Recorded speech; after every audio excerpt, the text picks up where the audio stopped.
ঋণং কৃতা ঘৃতং পিবেত যাবৎ জীবন সুখেং কিবত, অর্থাৎ ঋণ করে প্রয়োজনে ঘি খাও, তাইলেও সুখে থাকো। ধন্যবাদ মাননীয় স্পিকার। মাননীয় স্পিকার, এই বাজেট সেশনে এই বাজেটকে বিভিন্ন পক্ষ থেকে বিভিন্ন বিশেষণে বিশেষায়িত করা হচ্ছে। কোনো পক্ষ বলছে এটি ওভার অ্যাম্বিশিয়াস, কেউ বলছে এটা বাস্তবায়ন অযোগ্য, কেউ বলছে সাহসী। এই বিশেষণের ঊর্ধ্বে উঠে আমরা আমাদের জায়গা থেকে কিছু প্রশ্ন করতে চাই। আমরা এটা জানি যে এই বাজেটটি যখন করা হয়েছে একটি বিশেষ পরিস্থিতিতে, সংকটকালীন সময়ে এই বাজেটটি করা হয়েছে। এই সব দিক বিবেচনায় অর্থমন্ত্রীকে কিছু প্রশ্ন করতে চাই বাজেটের কিছু অসঙ্গতি নিয়ে, এবং জনগণ সেটা সিদ্ধান্ত নিবে যে এই বাজেটটিকে আসলে জনগণের জন্য নিষ্পেষণের হাতিয়ার হিসেবে বিবেচিত হবে নাকি উন্নয়নের অগ্রগতির একটি সোপান হিসেবে বিবেচিত হবে। প্রথম যে অসঙ্গতিটি সেটি হচ্ছে রাজস্ব নিয়ে। মাননীয় স্পিকার, আমরা যদি বাংলাদেশের গত বছরের রাজস্বটি দেখি, লক্ষ্যমাত্রা ছিল 5,03,000 কোটি টাকা। সেই জায়গায় 11 মাসে অর্জিত হয়েছে 4,60,000 কোটি টাকার মতো। হাতে আছে আর 1 মাস, ধরে নিচ্ছে 48,000 কোটি টাকা সেখান থেকে আমাদের লক্ষ্যমাত্রা অর্জিত হবে। তার মানে আমাদের অর্জিত হচ্ছে 4 লক্ষ কোটি টাকা, 3,60,000 কোটি টাকা প্লাস 40,000 কোটি টাকা, অর্থাৎ হচ্ছে 4 লক্ষ কোটি টাকা। মাননীয় স্পিকার, এই বাজেটে রাজস্বের লক্ষ্যমাত্রা নির্ধারণ করা হয়েছে 6,95,000 কোটি টাকা, অর্থাৎ প্রায় 74% লক্ষ্যমাত্রা বৃদ্ধি করা হয়েছে। পৃথিবীর সব দেশে তাবৎ অর্থনৈতিক ব্যবস্থায় বাজেটের যে রাজস্বের যে প্রবৃদ্ধি থাকে সেটি 10 থেকে 12% একটা আইডিয়াল একটা ফিগার। সেই জায়গা থেকে মাননীয় অর্থমন্ত্রীর কাছে আমার প্রশ্ন, সারা দেশে বা বিগত রাজস্ব কালেকশনের যদি আমরা হিস্ট্রিটা দেখি, 10 থেকে 12%-এর জায়গায় সরকারের কাছে এমন কি মেকানিজম রয়েছে যে মেকানিজমের মধ্য দিয়ে প্রায় আমরা 75% আমরা রাজস্ব নতুন করে আমরা সংগ্রহ করতে পারবো। মাননীয় স্পিকার, সেই জায়গা থেকে আমরা বলছি যে এই যে রাজস্বের যে মাত্রাটি নির্ধারণ করা হয়েছে এবং এনবিআর এর যে সক্ষমতা রয়েছে সেটি বিবেচনায় এই বাজেটটির লক্ষ্যমাত্রা রাজস্বের ক্ষেত্রে কতটা অর্জিত হবে সেটি আসলে আমরা সন্দেহ প্রকাশ করছি। দ্বিতীয়ত, কিছুক্ষণ আগে একজন বলে গেলেন, একজন মাননীয় সংসদ সদস্য, যে আমাদের দেশের ইনভেস্টমেন্ট ফ্রেন্ডলি একটা এনভায়রনমেন্ট ক্রিয়েট করা হয়েছে।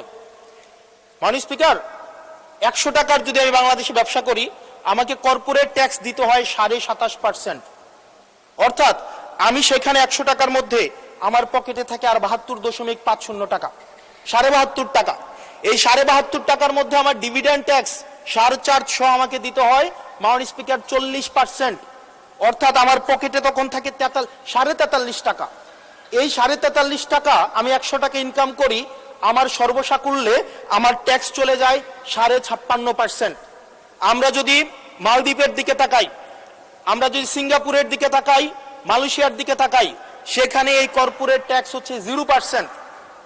আমরা যদি শ্রীলঙ্কার দিকে তাকাই 15%, নেপালের দিকে যদি তাকাই তাহলে সেটা 5%।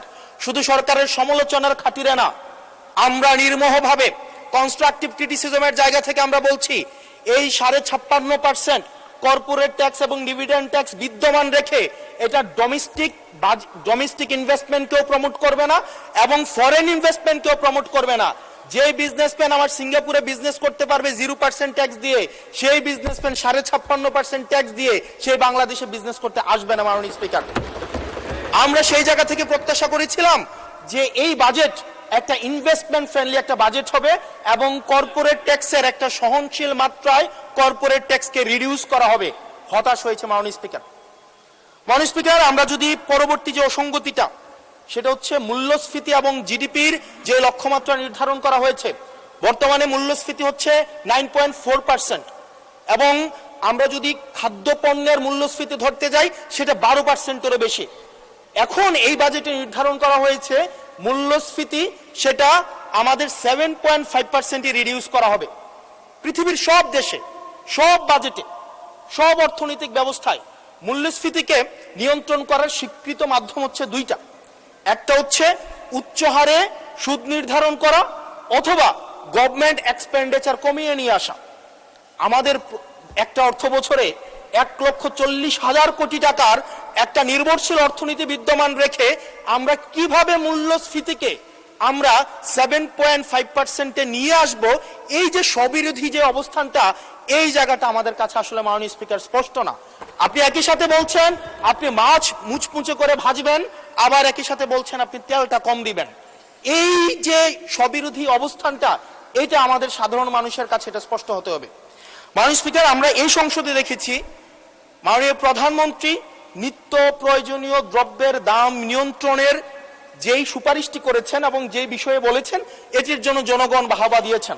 আবার গত পরশুদিন মাননীয় অর্থমন্ত্রীকে আমরা দেখলাম আমাদের খুবই নিত্য প্রয়োজনীয় আমাদের কাপড়, রড, সিমেন্ট, তারপর হচ্ছে নিত্য প্রয়োজনীয় 16টি দ্রব্যের মধ্যে উনি ট্যাক্স বসানোর কথা বলেছেন। এখন মাননীয় স্পিকার, প্রশ্নটি হচ্ছে এই নিত্য প্রয়োজনীয় দ্রব্যটিতে যখন ট্যাক্স বসাবে, দিন শেষে বিক্রেতা কিন্তু এই ট্যাক্সের বোঝাটি আমাদের তৃণমূলের যে ক্রেতারা থাকবেন, এই ক্রেতাদের থেকেই কিন্তু এই ট্যাক্সটি মাননীয় স্পিকার যাবে। সুতরাং যখন বলা হয়েছে নিত্য প্রয়োজনীয় দ্রব্যের দাম কমানো হবে, আবার বলা হচ্ছে ট্যাক্স বাড়ানো হবে, এটিও কিন্তু মাননীয় স্পিকার একটি সাংঘর্ষিক অবস্থায় রয়েছে। সুতরাং যদিও বলা হয়েছে নিত্য প্রয়োজনীয় দ্রব্যের দাম কমাবে, সেই জায়গায় নিত্য প্রয়োজনীয় দ্রব্যের দাম দিন শেষে কমবে না, কারণ এই ট্যাক্সের বোঝাটি দিন শেষে আমার আপনার মতো সাধারণ মানুষের উপরে চেপে বসবে। দিন শেষে এই জায়গাটি হচ্ছে মাননীয় স্পিকার প্রশ্নবিদ্ধ। মাননীয় স্পিকার, আমরা সরকার দল থেকে একটি কমিটমেন্ট পেয়েছিলাম নির্বাচনের আগে, সেটি হচ্ছে আগামী 5 বছরে এই 4 মাস সহ 1 কোটির উপরে কর্মসংস্থান নিশ্চিত করা হবে। 1 কোটি কর্মসংস্থান। এখন প্রত্যেক মাসে আপনার 1.5 লক্ষ কর্মসংস্থানেরও বেশি। তার মানে এই 4 মাসে সেই হিসাবে কর্মসংস্থান বৃদ্ধি পাওয়ার কথা 6 লাখ এই 4 মাসে। আপনাদের কাছে প্রশ্ন, মাননীয় অর্থমন্ত্রী, এই 4 মাসে কয়টি কর্মসংস্থান নিশ্চিত হয়েছে? আদৌ কি 6 লাখ কর্মসংস্থান নিশ্চিত হয়েছে? যদি হয়ে থাকে সেই কর্মসংস্থানগুলো কোথায়? সেই চাকরিগুলো কোথায়? যারা শিক্ষিত হয়ে সার্টিফিকেট হাতে নিয়ে চাকরির জন্য দুয়ারে দুয়ারে যাচ্ছে, ক্ষুদ্র ঋণের জন্য দুয়ারে দুয়ারে যাচ্ছে, আসলেই কি আমরা এই 6 লাখ কর্মসংস্থান আমরা সৃষ্টি করতে পেরেছি কিনা, নাকি নির্বাচনের আগে সেটি শুধুমাত্র প্রতিশ্রুতির মধ্যেই সীমাবদ্ধ থাকবে? এই বিষয়টি আমাদের স্পষ্ট হতে হবে।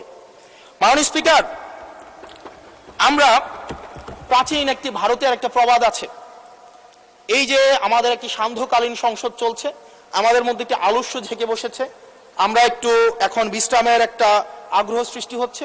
এরকম একটা বিশ্রামের সময়ে এক ভারতের প্রাচীন ভারতের একটা প্রবাদ আছে।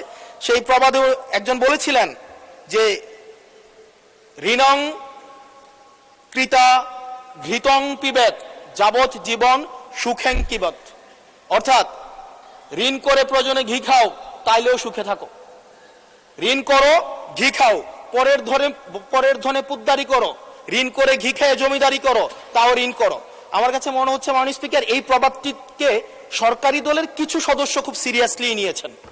নিয়ে ওনারা ঋণ করো, ঘি খাও, তাও সুখে থাকো, এটাকে ওনারা এভাবে নিয়েছেন, ঋণ করো, ঋণ খেলাপি হও, তাও নির্বাচন অংশগ্রহণ করো।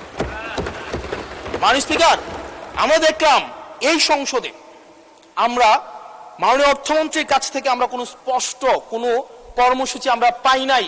কিভাবে ব্যাংকগুলোকে যেভাবে দলীয়করণ করা হয়েছে, ব্যাংকগুলোকে দীর্ঘ 17 বছর ধরে ব্যাংকের টাকা ঋণের নামে যেভাবে বিদেশে পাচার করা হয়েছে, সেই পাচারকৃত টাকাকে কিভাবে উদ্ধার করা হবে, সেটার কিন্তু সুস্পষ্ট আমরা কোনো পলিসি পাই না। মাননীয় স্পিকার, আমরা গভর্নর সাহেবকে মাঝে মাঝে আমরা একটু আক্ষেপ প্রকাশ করতে দেখি, 4,80,000 কোটি টাকা বিদেশে পাচার হয়েছে, সেটাকে কিভাবে আনা যাবে সেটা নিয়ে আক্ষেপ প্রকাশ পর্যন্ত আমরা দেখি।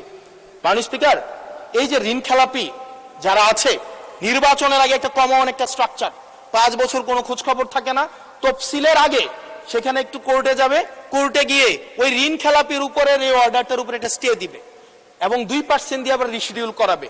রিশিডিউল করিয়ে আবার নির্বাচন অংশগ্রহণ করবে, বিভিন্ন জায়গা থেকে টাকা পয়সা উঠায়া, এবং আগামী 5 বছর আবার এই ঋণ নিয়ে কোনো ধরনের কোনো খোঁজখবর থাকে না। জনগণের টাকা নিয়ে এই বিলাসিতা বন্ধ করতে হবে এবং ঋণ খেলাপিদেরকে ঋণ খেলাপি বলতে হবে। আমরা লজ্জা পাই একই সংসদ একসাথে শেয়ার করার জন্য, কারণ তারা জনগণের টাকা মেরে যারা জনগণের টাকা ব্যাংক থেকে তুলে নিয়ে ঋণ খেলাপি হয়ে আবার জনগণের প্রতিনিধিত্ব করতে আসে, এই ঋণ খেলাপিদেরকে শাস্তির আওতায় আনতে হবে। এবং তারা যখন সংসদ সদস্য হয়ে নির্বাচিত হয়, নির্বাচিত হওয়ার পরেও যদি তারা ঋণ খেলাপি হয়, এমন একটি আইন প্রণয়ন করতে হবে তাদের সংসদ সদস্য পদ যেন বাতিল হয়। সেটি শুধুমাত্র সরকার দলের জন্য না, শুধু বিরোধী দলের জন্য না, সেটি বাংলাদেশের উন্নতি, প্রগতি এবং সমৃদ্ধির জন্য সেটি প্রয়োজন। এবং পরবর্তী প্রজন্মের কাছে আমাদের দায় মুক্তির জন্য এটি প্রয়োজন। মাননীয় স্পিকার, আমাদের যেই জায়গায় টাকা পাচার করা হয়েছে, অন্তর্বর্তীকালীন সরকার একটি শ্বেতপত্র প্রকাশ করেছে। এই শ্বেতপত্রতে দেখানো হয়েছে 28 লক্ষ কোটি টাকা হচ্ছে বিদেশে পাচার করা হয়েছে। 28-এর পরে কয়টা সংখ্যা হয় আমি আর্টস ইংলিশ ডিপার্টমেন্টের ছাত্র, আর্টস ব্যাকগ্রাউন্ডে পড়াশোনা করছি, আমার মাথায় আসে না 28-এর পরে কয়টা সংখ্যা হয়। 28-এর পরে 9টা না, এটাও হয় নাই। 28-এর পরে 28 লক্ষ কোটি টাকা বিদেশে পাচার করা হয়েছে। এখন মাননীয় স্পিকার, যারা পাচার করেছে তারা সদর্পে এখন হচ্ছে মাননীয় স্পিকার গুলশান, বনানী, ধানমন্ডি এই দেশে এখন বুক ফুলিয়ে চলাফেরা করে। মাননীয় স্পিকার, আমরা দেখেছি অন্তর্বর্তীকালীন সরকারের সময় বসুন্ধরার পুত্র সুবহান দেশে ঢোকার সাহস পায় নাই, আমরা দেখেছি আনবির দেশে ঢোকার সাহস পায় নাই। কিন্তু এই সরকার নির্বাচিত হয়ে আসার পরে আমরা দেখেছি সদর্পে এই সুবহানের পুত্র, এই ধর্ষক দেশে ঢুকেছে। মাননীয় স্পিকার, অন্তর্বর্তীকালীন সরকারের সময় দুর্নীতি দমন কমিশন বসুন্ধরার বিরুদ্ধে মামলা করেছে। আমরা দেখেছি এই মামলার কি অগ্রগতি হয়েছে সেটা আমরা জানতে চাই। আন্ডার টেবিল কোন ধরনের সমঝোতা হয়েছে কিনা। যদি সমঝোতা না হয়ে থাকে তাহলে তাদের বিরুদ্ধে আইনগত ব্যবস্থা নিতে বাধাটা কোথায় সেটা বাংলাদেশের মানুষের সামনে প্রকাশ করতে হবে। মাননীয় স্পিকার, অন্তর্বর্তীকালীন সরকার এই বসুন্ধরা গ্রুপ যারা বিদেশে টাকা পাচার করেছে, মানুষের সম্পদ দখল করেছে এবং মিডিয়ার মধ্য দিয়ে আওয়ামী লীগের গুম খুন হত্যাকে যারা বৈধতা দিয়েছে, তাদের খুঁটির জোর কোথায় সেটা আমরা জানতে চাই। মাননীয় স্পিকার, আমরা মাননীয় স্পিকার অবশ্য শুনতে পেয়েছি, বললে অবশ্য অনেকে রাগ করে। মাননীয় সদস্য, আপনার সময় শেষ হয়ে গেছে, তারপরেও চিফ হুইপ মহোদয় অনুরোধ করেছেন আরো 3 মিনিট বাড়ানো হলো। থ্যাংক ইউ মাননীয় স্পিকার। মাননীয় স্পিকার, আমরা শুনতে পেয়েছি বা দেখতে পাই এবং সরকার দলেরই অনেকে মাঝে মাঝে আমাদের কাছে এসে দুঃখ প্রকাশ করে যে আসলে আমরা জেল খেটেছি, আমরা কষ্ট করেছি, আমাদের সন্তানদের সাথে আমরা থাকতে পারি নাই, কিন্তু আমাদের দলে কিছু কিছু মানুষ বসুন্ধরার অ্যাডভাইজর হিসেবে কাজ করে, তাদের মিডিয়ার অ্যাডভাইজর হিসেবে কাজ করে। মাননীয় স্পিকার, যেই মিডিয়া তারেক রহমানকে, মাননীয় প্রধানমন্ত্রী তারেক রহমানকে দেশদ্রোহী হিসাবে ফ্রেমিং করেছে, সেই মিডিয়ার অ্যাডভাইজর হিসেবে আজকে বসুন্ধরা গ্রুপে আজকে এই সরকার দলীয় সংসদ সদস্যদের অনেকেই তারা সেখানে যুক্ত। মাননীয় স্পিকার, এটা আমাদের জন্য না, বরং তাদের সহকর্মীদের জন্য এটি তাদের হৃদয়ে রক্তক্ষরণ হয়, সেটি আমরা জানি। মাননীয় স্পিকার, এই বসুন্ধরার বিরুদ্ধে যারা কথা বলে তাদের বিরুদ্ধে মিডিয়া লেলিয়ে দেওয়া হয়। মাননীয় স্পিকার, আমরা যারা ঋণ খেলাপি, যারা ব্যাংকগুলোকে দখল করেছে, যারা গণতন্ত্র পথকে রুদ্ধ করেছে, গুম খুনের বৈধ, একটু ওয়েট করেন, সময় তো দিবে, আসতেছে, শেষ হোক। যারা গুম খুনের, আমি আপনাকে বলছি মিস্টার হাসান, এইদিকে, আমি অ্যাড্রেসিং ইউ মাননীয় স্পিকার, যারা গুম খুনের বৈধতা উৎপাদন করেছে তাদের বিরুদ্ধে আমরা অন্তত বিএনপি থেকে স্ট্রিক্ট আমরা অ্যাকশন দেখতে চাই। মাননীয় স্পিকার, মাননীয় প্রধানমন্ত্রী প্রতিশোধ পরায়ণ হন নাই, আমরা সেটাকে ওয়েলকাম জানাই।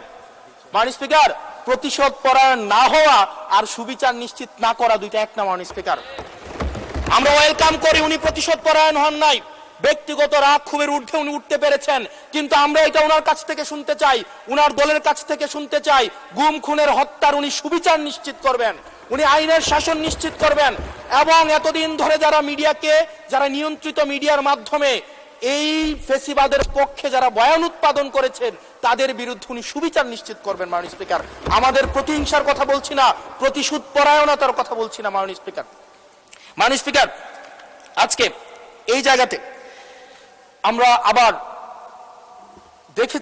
দেখতে পাচ্ছি যেটা আমাদেরকে শঙ্কার মধ্যে ফেলে, রাজনৈতিক প্রতিহিংসার রাজনীতি আবার শুরু হচ্ছে। মাননীয় স্পিকার, একজন সরকার দলীয় একজন প্রতিমন্ত্রীর বিরুদ্ধে কথা বলায় মিডিয়ার একজন সম্পাদকের বিরুদ্ধে মামলা করা হয়েছে। মাননীয় স্পিকার, এটা খুবই দুঃখজনক।